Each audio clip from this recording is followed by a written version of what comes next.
بسم اللہ الرحمن الرحیم۔ السلام علیکم ورحمۃ اللہ وبرکاتہ۔ صحابی رسول قیس بن عاصم زمانہ جاہلیت کی اپنی داستان حضرت محمد صلی اللہ علیہ وآلہ وسلم کے سامنے پیش کرتے ہیں کہ اے اللہ کے رسول صلی اللہ علیہ وآلہ وسلم، میں نے اپنی کئی بیٹیوں کو زندہ درگور دفن کر دیا۔ آپ صلی اللہ علیہ وآلہ وسلم نے فرمایا، کیا تمہیں ان پر رحم نہیں آیا؟ کہا کہ نہیں۔ واقعہ یوں بیان کیا کہ اے اللہ کے نبی صلی اللہ علیہ وآلہ وسلم، جب میں اپنے گاؤں سے تجارت کے لیے روانہ ہوا تو اس وقت میری بیوی حاملہ تھی۔ میں اسے اس بات کی تاکید کرتے ہوئے روانہ ہوا کہ اگر لڑکا پیدا ہوا تو اس کی پرورش کی جائے، اگر لڑکی پیدا ہوئی تو اسے زندہ درگور کیا جائے۔ میرے آنے تک میری بیوی کے ہاں لڑکی پیدا ہوئی، جس کو اس نے اپنی بہن کے پاس پرورش کے لیے بھیج دیا۔ جب میں گھر پہنچا تو اس نے مجھے کہا کہ لڑکی پیدا ہوئی تھی، جس کو میں نے زندہ درگور کر دیا۔ کچھ دن بعد میں نے دیکھا کہ ایک حسین و جمیل اور خوبصورت لڑکی ہنستے کھیلتے میری بیوی کے پاس آئی اور باتیں کرنے لگی۔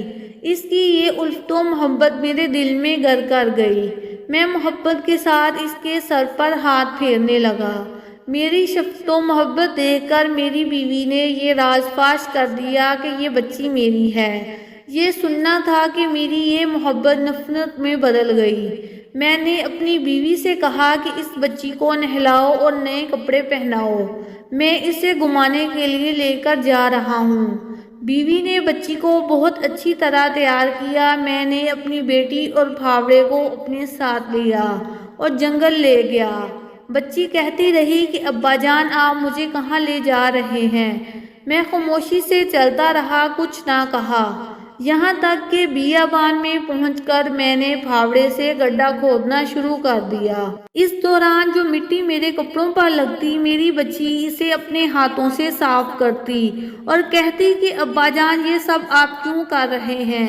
جب میں اپنے کام سے فارغ ہوا تو اپنی بچی کو گڑھے میں دھکیل کر اس پر مٹی ڈالنے لگا۔ بچی کہنے لگی، بابا جان، آپ کیا کر رہے ہیں؟